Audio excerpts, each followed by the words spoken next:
Hey everyone, welcome back to another episode of Love Your Love Muscle. I'm Seb, the founder of the Transformational Meditation Group. Good to see you. Welcome back in nature for our bi-weekly podcast. Well, it's not so long a bi-weekly anymore because we had a little break last week, but we're starting up again. Sometimes things get in the way and better to not stress too much and just skip a week and start up again a week later. So anyway, I hope you enjoyed our last session with Christina, a longer interview about relationships and how mental health and social media and everything like that plays a role in that. A very interesting interview with a great lady that knows a lot about relationships and spirituality and a lot of Buddhist practice as well. So you will hear, if you haven't listened to that episode, if you go and listen, you will hear a lot about that, the combination of those things. So, yeah. I was debating with myself what to do as a theme today. And I was a bit pondering about a study I published, but I found a study that I published in our knowledge base on Patreon. As you know, we have a knowledge base with studies, videos, interviews, documentaries, everything that has to do with heart-based living, meditation, mindfulness, self-regulation techniques, mental health. But it's a treasure trove for everything related to what we talk about in these podcasts, my workshops, courses, etc. So yeah, go and find it. But that article I published there was about a larger study that looked at hundreds of different studies about mindfulness, meditation, self-regulation techniques and mental health. And the conclusion was that it's a good practice. Meditation is very nice, very good as a additional practice alongside. If you have trouble with mental health, you go to your mental health expert. Doing meditation alongside that is of benefit. And in fact, I have some psychologists joining my group sessions now and then. It's always great fun. They use these techniques themselves as well in their practice. So it's not only medication they prescribe. So yeah, it's they're getting more and more interested in how we do things in our community and help people getting better, getting a better understanding of their lives, their role in life, and to be happy, well-functioning member of society, which we sometimes think might be a bit worrisome, especially when you look at now with the football going on again, the soccer. For those that are in the US, it's called soccer. It's football for us Europeans. You see the hooligans, the people going on the street rioting. I mean, it's a weird situation. I'm a Formula One fan myself. I love sports. I've been a water polo player for many years. Enjoyed it very much, and also I like to watch Formula One. Don't put me in a car because I will crash. But yeah, the difference between mentality between football supporters and Formula One supporters, for example, is enormous. Last time I was live at a race was in Hungary, in Budapest, and there you sit amongst people that are supporting different drivers, and we applaud each other's drivers and we have fun, and people wave their flags. There are grandmothers with grandchildren, grandparents, there are families, there are babies even, and it's a jolly mix of fantastic people that have come there to enjoy the spirit of sport and Formula One. Which is weird. I always thought, why are Formula One fans able to behave themselves and have a good time with each other, even with alcohol involved? and you can have such a great mix of people there, and it's just a show. It's a beautiful thing to be a part of. Why is it so different from football supporters? It's amazing that you can't behave and that you can't be happy for the other team that's not your team to score a goal sometimes. Of course, it's not what you come to see, but still, it's a good thing they managed to score some goals well, right? But yeah, it's just the way we see things, the perspective we have on things, I guess. Going back to these psychologists coming to my workshops and group meditations, they're very interested in my talks about the nature of reality, how we interpret reality with our brain. It's this a very scientific way of explaining it, which of course they like a lot. And I think in this session today we are going to focus on that. I'm going to guide you through a meditation where we will shut off some of our senses, of course our eyes, we close our eyes. But we will talk about how we interpret reality. What is reality based on? What does it consist of? And why do things look the way they are? Why do we hear things the way we hear? So, yeah, I think it's going to be an interesting session. So I'm going to turn the camera around. I'm going to give you a view of nature and reality as the camera interprets it, and the screen shows it to you, and how you will interpret it when it is being processed by your brain and enters your mind. So yeah, let's go and get started, right? Enjoy the session. This will be a nice one. All right, everyone. Welcome to this beautiful scenery. And enjoy the view for those that are watching live or Patreon supporters watching the recording. Enjoy the sounds as well. And to those that are listening in through the audio podcast or audio recording, enjoy the sounds, the birds, the water, maybe a little bit of wind now and then.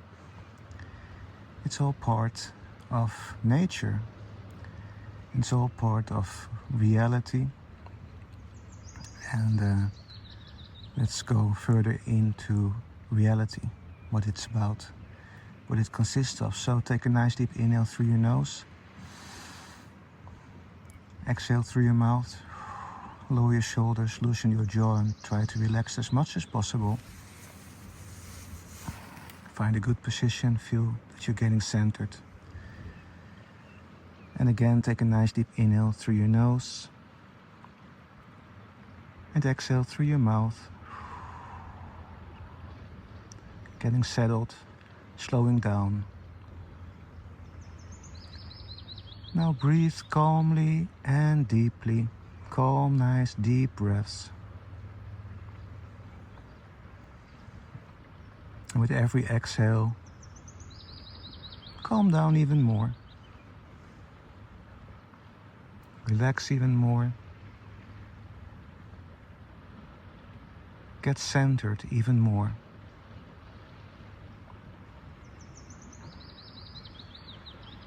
If you want to, you can close your eyes, or you can look out over the landscape or find a point that you want to focus on with your eyes. Continue with those calm, deep breaths.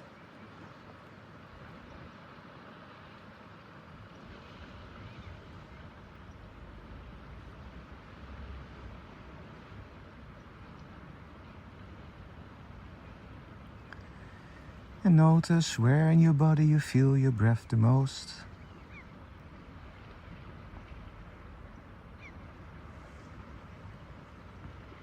Maybe you feel your breath the most in your nostrils, the back of your throat. Maybe you feel your breath the most in your chest or in your tummy. Notice where in your body you feel your breath the most.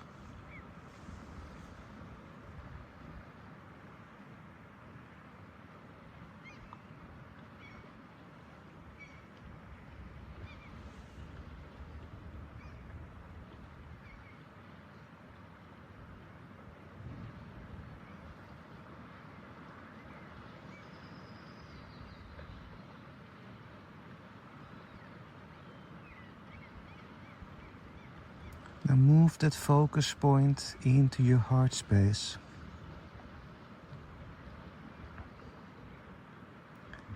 Become more aware of your heart space.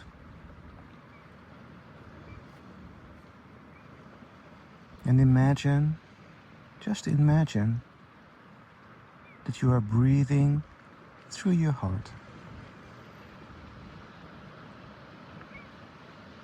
Nice, calm, deep breaths, where you let the air go in and out of your chest area through your heart.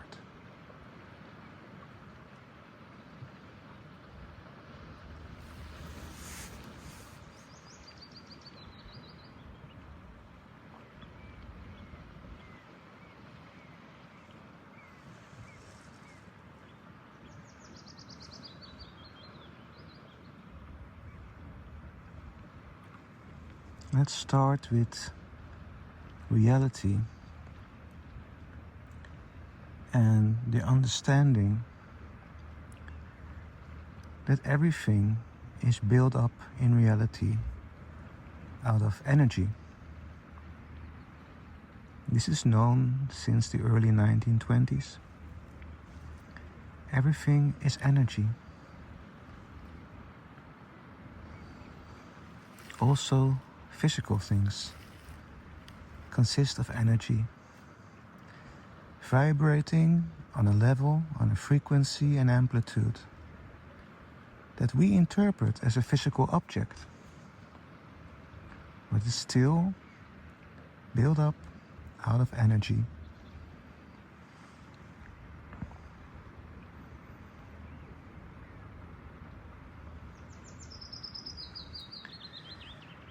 And our heart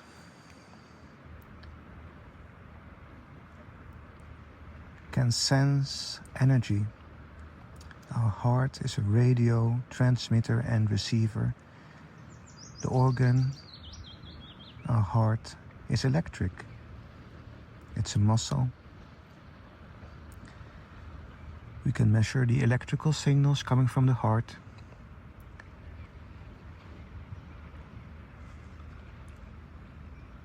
And therefore the heart also emits an electromagnetic field.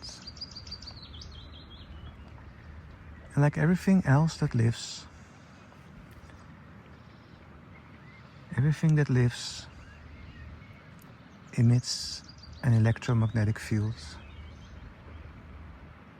Even the earth, due to the movement of its core and the outer layers of the earth, emits an electromagnetic field. And every electromagnetic field has information. Information from our heart is all about our feelings and emotions. Our state of being is encoded in that field every time. And as we change our state of being, our heart rhythm variation changes, and the information in the heart's electromagnetic field changes. It gets picked up by other living beings, and of course, other human beings.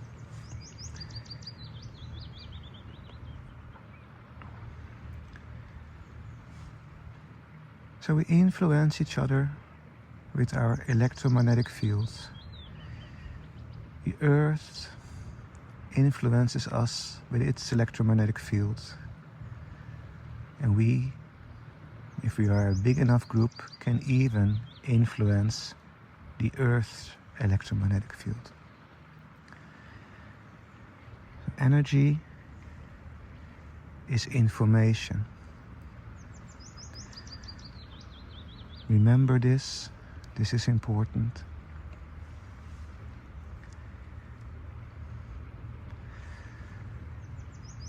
Continue breathing through your heart.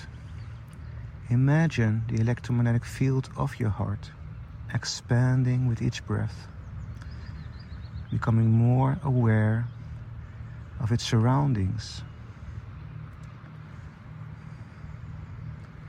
Incorporate as much as you can inside your heart's electromagnetic field. Sense it. Feel it. Become more part of it.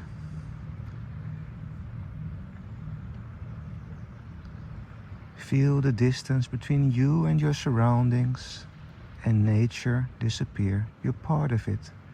You're in the middle of it. You're an integrated whole of it.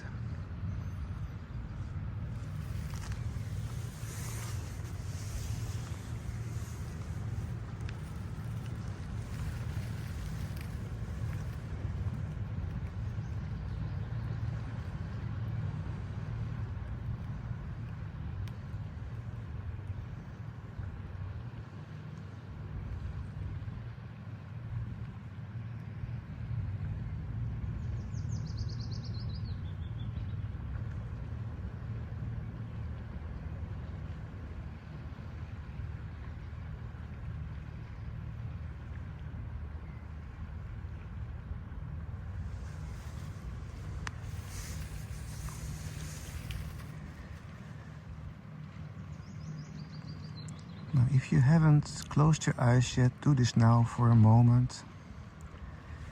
And let's focus on sound.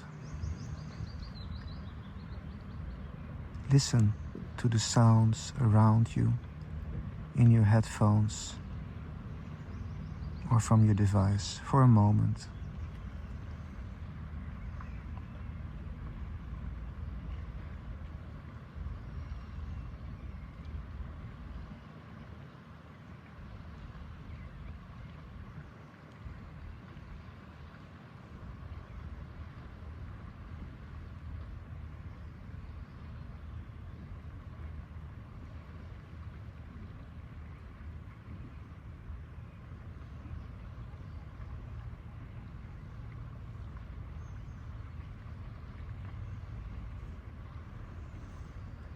Can you hear the water,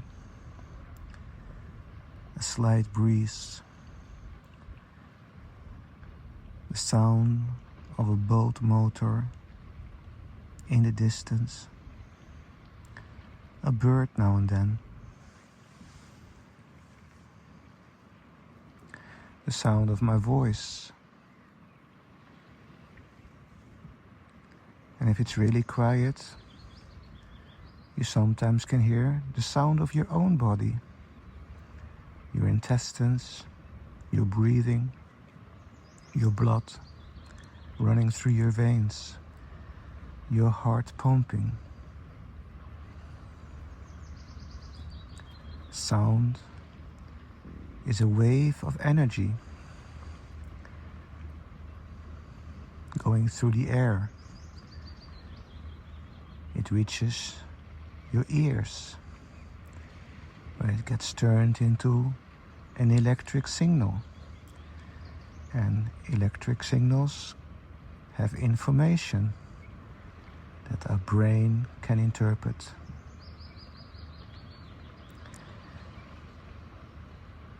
And all these different frequencies and amplitudes and volumes, the direction where the sound is coming from, it's all processed by our brain, and our mind makes logical assumptions based on it. We distinguish different sounds as belonging to an animal, a human being, a liquid, machinery. In this way, we form a picture in our mind based on sound of reality.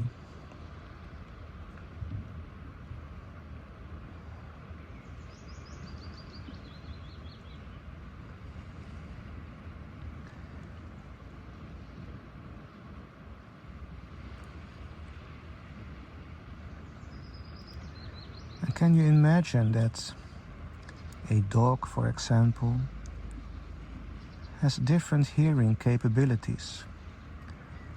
They can hear sound with a higher pitch than we do. So their reality, the reality of a dog, is different. A dog listens from a whole different perspective. A dog can hear high-pitched sound. So a dog's reality based on sound is broader, more enriched than our reality.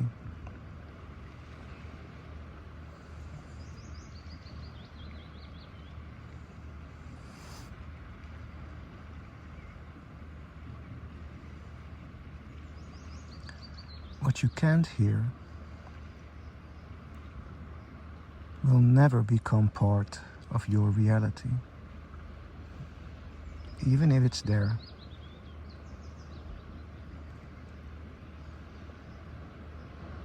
Now let that sink in for a moment.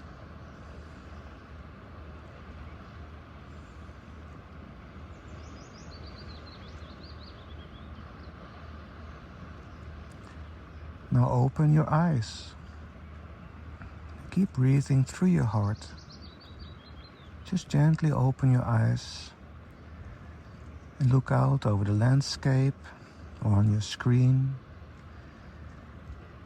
on your device or in your room.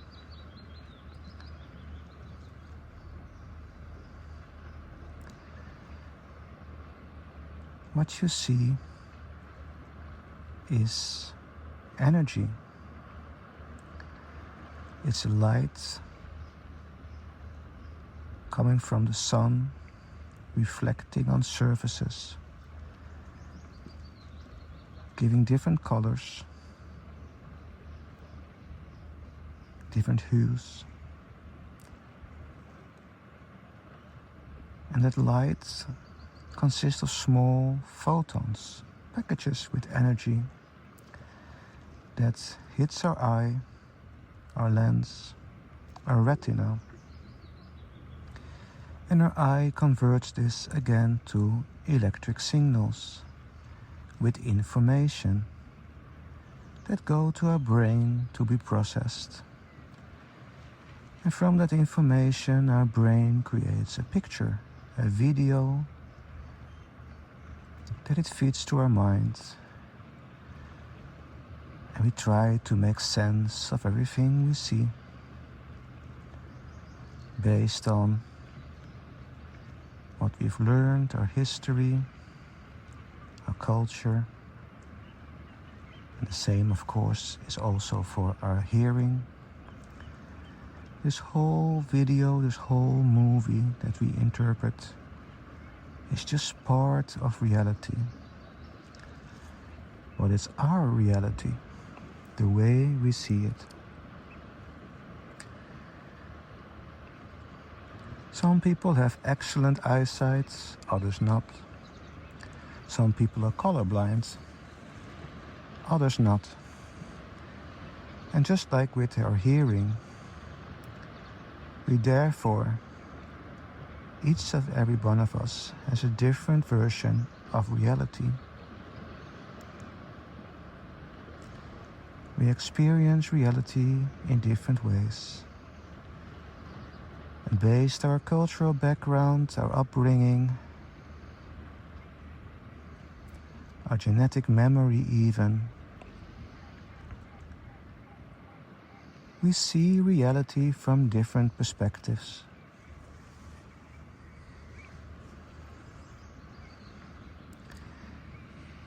We experience reality from different perspectives.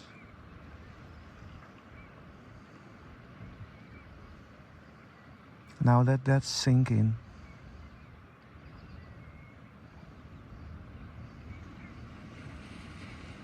Breathe through your heart and let that sink in.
Breathe through your heart, sense your surroundings.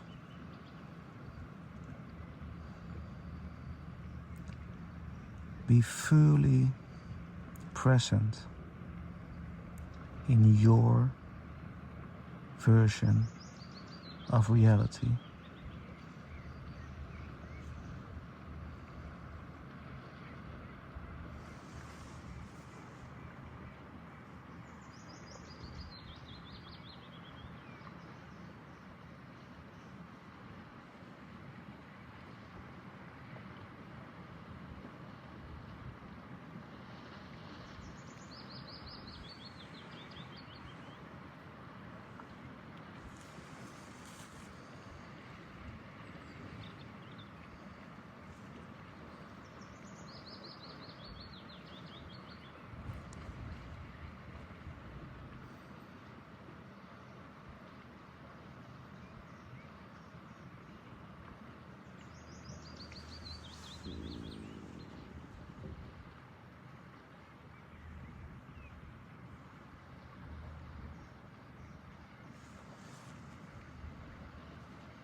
Alright, breathe normally again.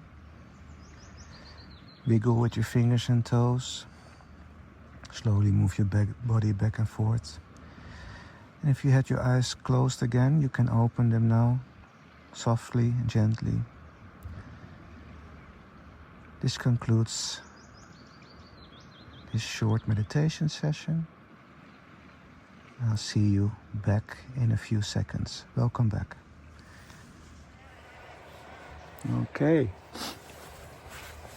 Welcome back, everyone. So, quite a session, right? And I hope, even if you had your eyes closed, that it opened some eyes. You can interpret it any way you want. But yeah, in today's world, in today's situation, especially here in Europe, in the West, with our wise politicians, European leaders, and that includes Russia, because Russia is a part of Europe. We shouldn't forget that. Just saying that. He's pro-Russian. I already can think about some people thinking that. I'm not pro anything, I'm not against anything either. Why not? Because as you might know now, each and every one of us, also our leaders, have their version of reality. Reality according to them. And shouldn't it be, and I hope that after this session you recognize that our goal should be to perceive the widest, broadest, most intense, or not intense, but the most rich version of reality we can get. Because if we ourselves interpreted reality, we see it from one perspective, which is a limited version of reality. It can be beautiful, it can be wonderful, it can be the right thing for you, but it doesn't have to be the right thing for somebody else. Shouldn't we get that perspective and reality, that information of how somebody else sees reality or interprets reality? Shouldn't we exchange that information and that way enrich each other? Help each other understand our perspectives. And if we can't do this in a normal behaved way, like adults teach their kids, but don't practice themselves sometimes, shouldn't that be the goal, to be more enriched, to listen to each other, to try to understand each other's version of reality, to make concessions, to understand that another version of reality is also for you preferable. Hey, I like the way you look at this. I find that interesting. Right? Isn't that our goal? Instead of screaming out, "You're threatening me," "I'm defending myself," and all that sort of thing. Why should we threat each other? Why should we be threatening against each other? Why are we afraid of other people's perspective and viewpoints?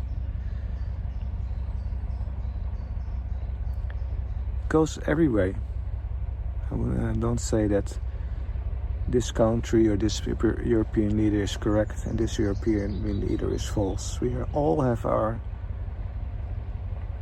viewpoints. And together we should come to a conclusion and also determine together what reality we want to live in. And to say it that way, if our European leaders are wise people and listen to this, they of course already know this. And then you can think like, okay, let's assume our leaders are knowing all this. They know that their perspective might be wrong, might be right.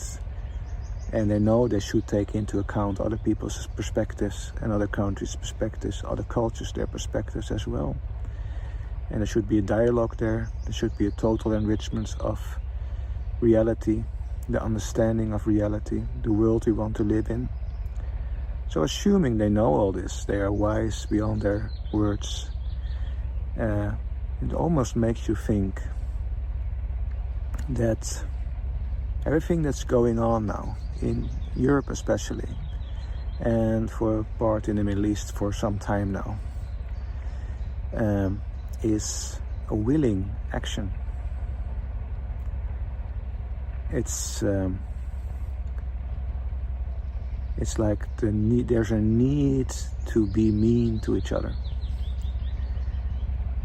I myself am not wise enough to understand that. And maybe it's the other way around.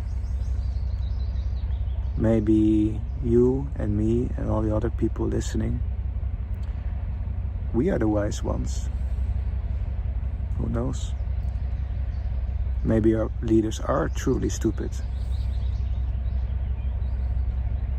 Maybe our leaders are truly on the level of the average kindergarten child, and even below that. I find it hard to accept that that is true. But I leave that onto you and your perspective. I'm looking at a beautiful ship coming by. And it's too late to show it to you now. And that ship is part of my reality, and you can only listen to the motor sound of the engines of the ship. So you have a lesser experience of the reality I see. But yeah, we're going around in circles, which is lovely. I like that. So I hope this was an interesting session. It goes deep sometimes. And for those that are looking for entertainment all the time, maybe not what you wanted.